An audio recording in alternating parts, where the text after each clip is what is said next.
Listen up, presented by Dempsey's in Sportsland. Alongside Ryan Renner, it's Phil Vicera.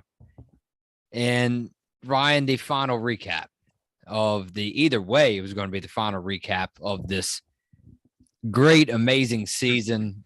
Just the way that we didn't want it to end, along with the thousands of you that came through this season on this podcast. Ryan, let's just start out again. I know people want to hear us talking about the game and what we think, but before we get into it, again, I felt like that it was just the right time to do it. We want to thank, since this week finally came to the finish line, an emotional finish line, we want to thank each and every one of you that has tuned in, commented, and subscribed this season. Ryan, it has been nothing short of amazing of what you and I have witnessed. And again, we just want to thank everybody. What a blessing it was. Yeah, it really was. We really appreciate all of you that tuned in to all the recaps this season. We recapped every single UConn game this season, brought you guys a lot of news, and we're gonna try to continue to do that throughout the whole entire all season. Gonna plan out some videos, get you guys caught up on all the latest UConn news and everything UConn throughout the whole entire all season. But yeah, like you mentioned, not the way UConn fans wanted the season to end here tonight against South Carolina, 64-49 loss in the championship game. And just to start off the game, in the first 5 minutes of the first quarter, South Carolina had 6 offensive rebounds, 9 second chance points, and UConn faced their largest deficit of the whole entire tournament. So right off of the bat in the beginning, me and you were saying this is going to be an uphill climb the whole entire game, and UConn just couldn't dig themselves out of the hole that they endured to start the game. Yeah, and you know what I told you? I think I preached it to you the last 2 or 3 shows that we had about fast starts. That's something that I really never, as much high school girls basketball as I've watched up here in, obviously, in this county that we're in Maryland, and then as much women's basketball as we watched at the college level, Ryan, as much WNBA basketball as we watched. I never really gave that a thought. And that's, to me, that's something obvious. I mean, to me, in any sport, but again, I think it's particular that you focus on that in basketball. And that's what I'm talking about is it's a game of runs. We said that, but along with that, it's who can come out and get the jump start quicker than the other team. And I think obviously South Carolina did that. Ryan, I just to get into the specifics here, I discussed with you while the game was on. I'm not too sure the way South Carolina looked like they had something to prove. I mean, because as the announcers tonight, they mentioned that they had the COVID year that shut the season down. They thought that they could win it, in 2019, and they fell short. This is their second in program history, I believe. They won the first in 2017. So with that said, they were hungry. They were hungry. Not saying the Huskies were not hungry, but South Carolina was just that much hungrier, Ryan. And when you look at it at the bigger picture, I loved Dorka Juhas, and let's hope that she makes a speedy recovery, and wherever her career takes her. I think she's actually returning, though. You told me that. I think so. Yeah, I think she is. Good. So I will see her next season at UConn. I can't wait for that. But I just wanted to ask you to see what you think. In my opinion, I'm not speaking on how good or bad of a player she is. We already know that Dorka Juhas is great. She's amazing on the floor. But I'm just talking specifically in this ball game. I'm sorry, Ron. I'm not too sure if it would have made a big difference if she was playing in this game or not. Yeah, and it's interesting because we saw Amari DeBerry come in to the game at the end of that second quarter, and she came in a little bit in the third and fourth quarters. I was really surprised to see her, but we saw Avina Westbrook limping in that second quarter. I believe it was something to do with her ankle or leg. So really unfortunate for her because that's her last game in college with UConn, and for Kristen Williams as well. 2 points from her tonight. Really, really disappointing. In her last game as well. Olivia Nelson-Adota only with 4 points. So just a really, really disappointing game for everybody tonight at UConn. Paige led the team with 14 points, and no other player for UConn got to the double-digit mark. So just really uncharacteristic basketball tonight from UConn. The couple runs they went on to end the second and third quarter, they fought back. They kept their energy level up, but like I mentioned before, it just wasn't enough to dig themselves out of the hole that they found themselves in right off the block for the first 5 minutes of the game. And it was just a continuation of South Carolina's tough physical defense all night long. Destiny Henderson played Paige Bueckers tough all night long. Aaliyah Boston, what a force down below. AP Player of the Year, well deserved. 30th double-double this season she got in the game. 11 points, 14 rebounds. Just unreal stuff from her. And then Destiny Henderson, like I mentioned, career high 26 points tonight. Aaliyah Boston 16 rebounds. Excuse me, I said 14. She had 16 rebounds. But yeah, just South Carolina's defense. And not only that, the offensive rebounds all night from South Carolina, the second chance points. Just UConn just couldn't handle them down low. South Carolina dominated the glass, especially on the offensive side of things. And we talked about other teams allowing UConn to get second chance points. And tonight it was UConn allowing South Carolina to just get a bundle of second chance points. When you look back at this game, again, I didn't want to be speaking, talking, having a conversation with you tonight about this on this Sunday night as we approach Monday morning. When you look back at the season, Ryan, if you're Geno, it's something, of course, you mentioned to me, because I told you, I'm like, okay, Ryan, so you told me the 11-0 record he had in championship games. Never lost in a championship game. Nope. And when you take into consideration, you said, well, Phil, he's lost a lot in the Final Fours, though. And I'm like, okay, Ryan, well, I kind of scratched my head on that when I thought, okay, is this a lesson, Ryan? And again, to be honest, I really wouldn't want to speak to anybody other than you. I just love to get your take on these sports topics, man. Again, I appreciate you coming on with me every night or every morning here. You've done an incredible job. I just want to thank you so much.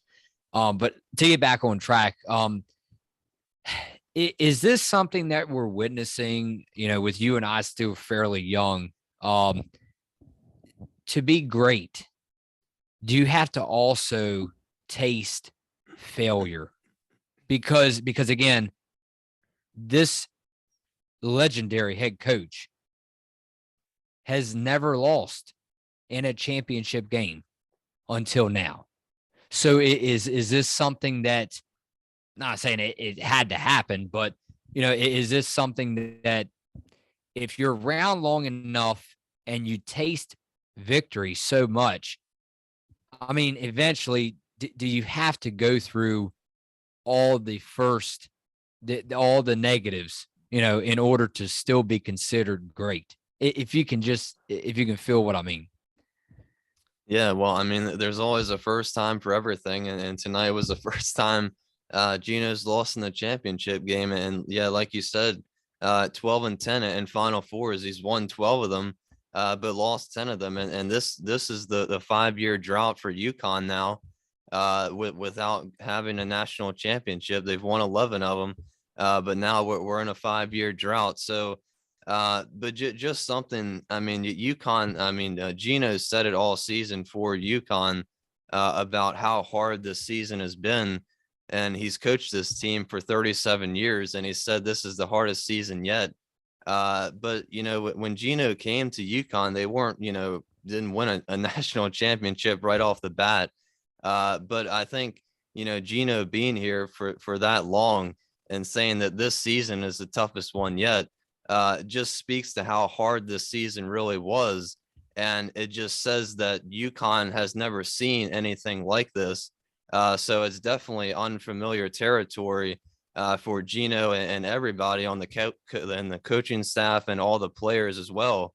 But like I mentioned in the last episode, even if UConn lost this game, and of course they did, I know UConn fans don't want to admit it right now, but I look at this season as still a win overall when you talk about everything that this team has had to go through throughout the whole entire season with dealing with COVID, all the injuries. Paige out about 15 games.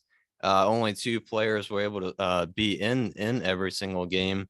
So it's just so much that everybody had to go through.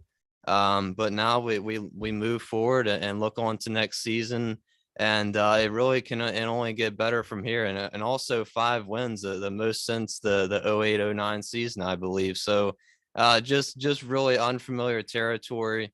And Geno, everybody on the team had to battle through a lot of things to get to this national championship game.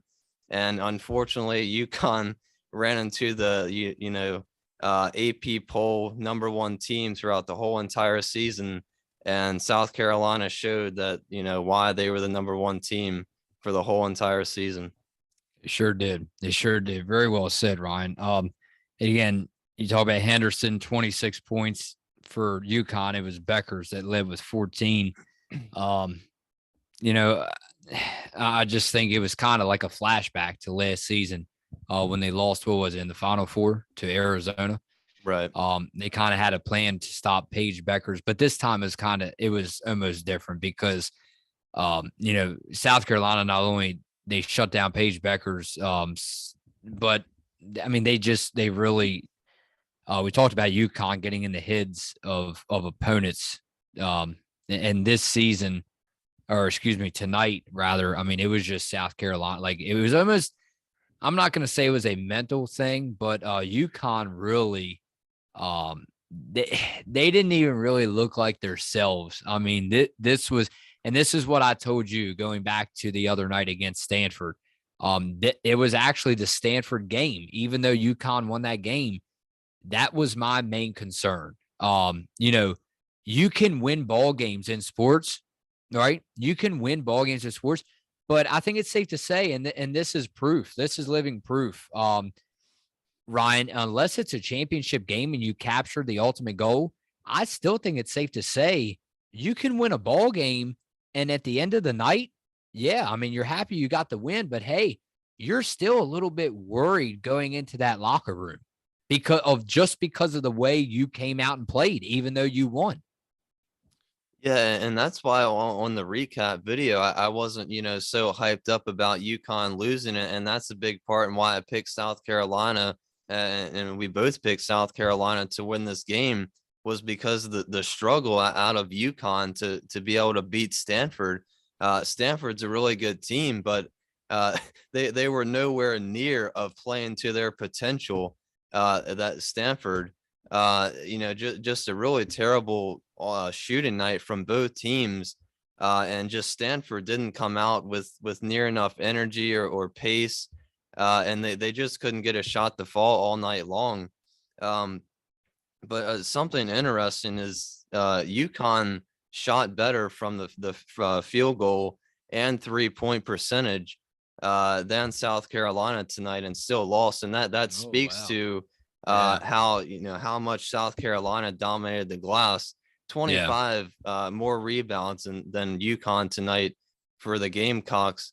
And 21 second point shot. I'm glad you said it because you're right. Second point attempts that South Carolina had because UConn. We're so used to seeing UConn come up with them rebounds most of the season. And Ryan, for some reason, it was South Carolina coming up with their own missed shots. Yeah, I mean, 21 offensive rebounds compared to UConn's 6 tonight. So really just unreal stuff. I mean, just the whole entire game for South Carolina to keep on dominating UConn and get all those rebounds. It was really just, I couldn't believe it when I was watching the game. It's just something that you don't see out of a UConn team. That's a recipe for disaster against any team that you play, I feel like. But I mean, this was necessarily, I mean, it wasn't, I wouldn't really call it a blowout. I don't know about you, but I really wouldn't call it a blowout loss. It's just obviously we're used to seeing, hey, Ryan, 64-49 UConn, but not this time. 64-49 South Carolina. Congratulations to South Carolina Gamecocks, Ryan. We're actually going to go over some comments very quickly before we head on out. Obviously, we want to appreciate again and shout out to everybody that came through on the last video and that continues to come through. Before I do that, Ryan, I have to ask you. I think it's safe to have this discussion now because we're officially at the halfway mark of if she does not return after her senior year, which you told me you don't think she will. We are officially at the halfway point of Paige Bueckers' career at UConn. If she only stays her junior and senior year, and that's it, going. We are assuming that she will probably most likely go into the WNBA draft and after her senior year at UConn and leave. Again, we're only assuming. We would like to see her. I mean, in a way, it would kind of probably be good if she would stay another year because I think that I think she really didn't get to play a full season during her freshman year. Is that correct? Because I think she came up late. I think she did. Yeah, I think she did. And mind you, this is the team I believe that they defeated back in 2020 when she came up. I think it was the beginning of the year 2021 when Bueckers had an amazing performance. And I think that South Carolina was number one at that time as well in the AP poll. So, go figure, Ryan. I tell you, it's going to haunt them, especially Paige Bueckers. I could see the disappointment on her face after the game, but hey, you just have to use it as motivation and hopefully her junior and senior years. And that's what I'm getting at right now. I understand that it's no disrespect, but hey, it's kind of a hot topic right now and it's going around. I can feel it, even if people don't want to admit it.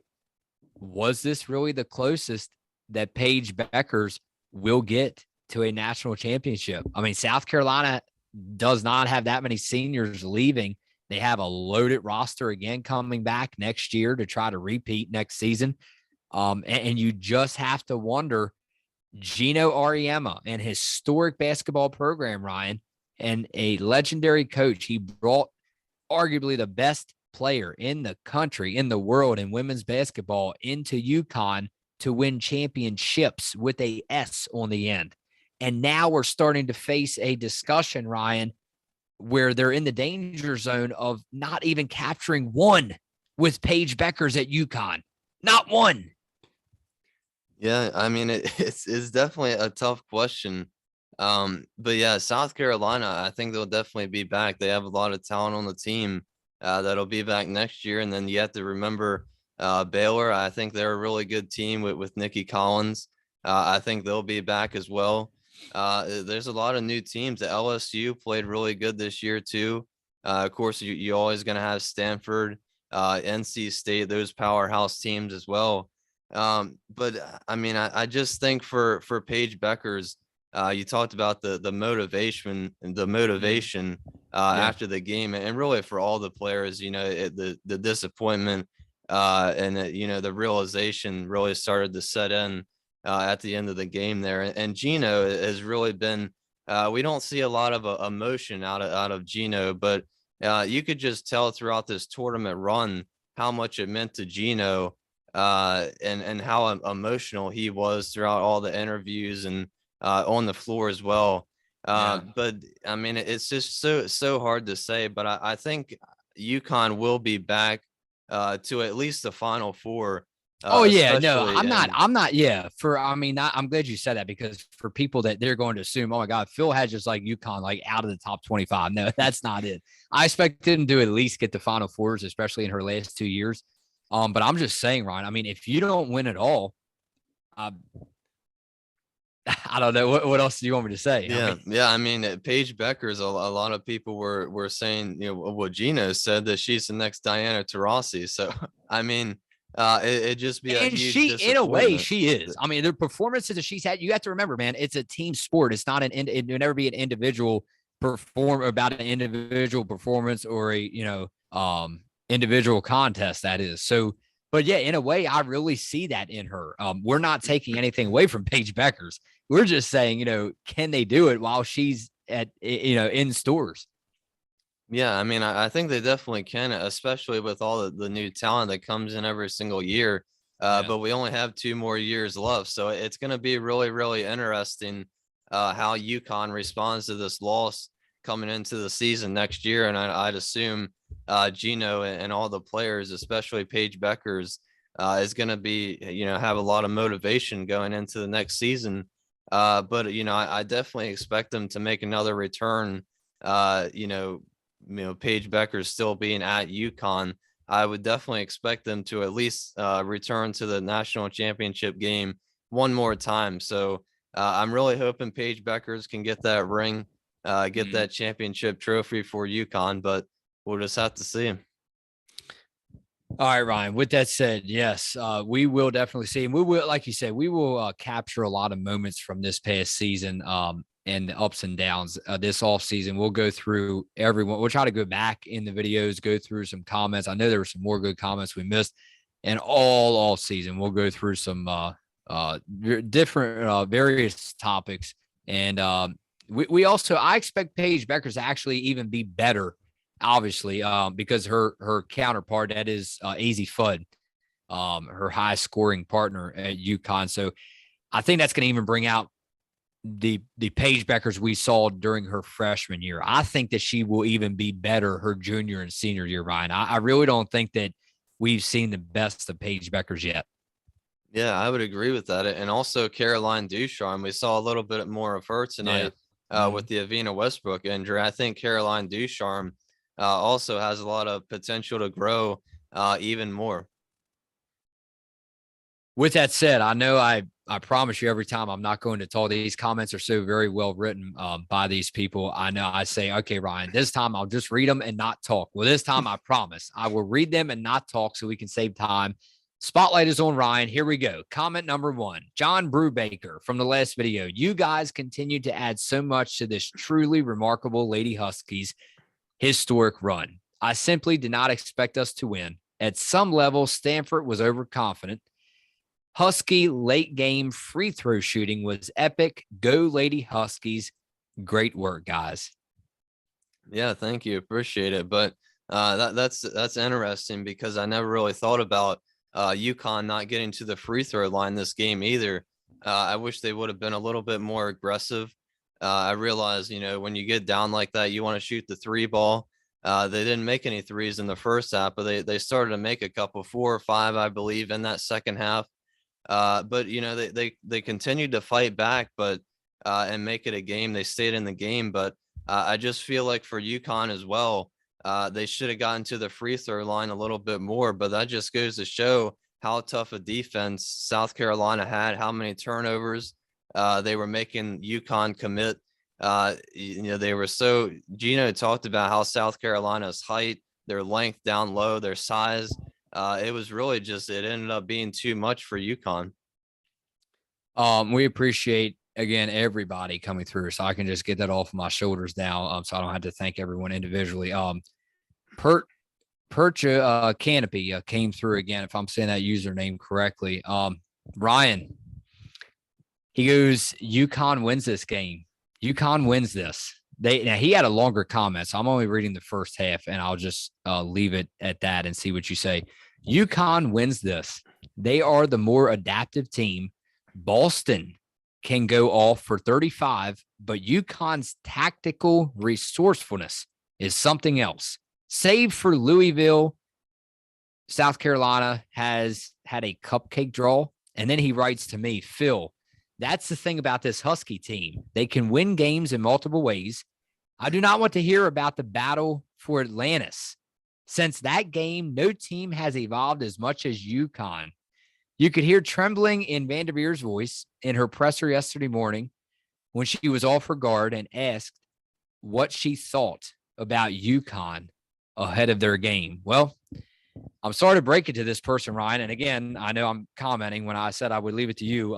But you're going to hear a lot. I'm sorry, you're going to hear a lot about the last game that UConn went up against South Carolina, because again, this was kind of this obviously a rematch between these two ball teams, and it was kind of the same result, Ryan.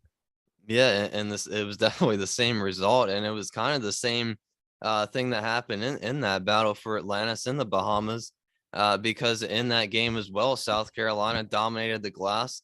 They got a bundle of second chance points, and they really shut down UConn's offense. So it was kind of a repeat, and I don't know if that rematch that got canceled kind of at the end of the season there for UConn, and if that would have helped them any to kind of prepare a little bit more. With them playing, they would have played them twice. I don't know if that would have helped them prepare a little bit more for this game. But I mean, it's just really unfortunate because we really haven't seen this bad of an offensive performance out of UConn. And of course, it happens in the championship game. They shot about 45% from the field, but it was just allowing all those second chance opportunities. And you can't give a team like South Carolina that many opportunities, or else they're just going to dominate the game. How about Grobel? We'll turn to Grobel one last time this season before we wrap it up. Grobel says the issue both teams had is they both run a lot of the same stuff on offense. They see these offensive sets all season in practice, so they kind of know the best way to stop it. Stanford and UConn recruit many of the same players because the styles they run are similar. For example, the two best players on Stanford, Brink and Jones, had UConn on their Final Five list of schools they were considering. Three other players that didn't see time tonight that are underclassmen for Stanford were also recruited by UConn.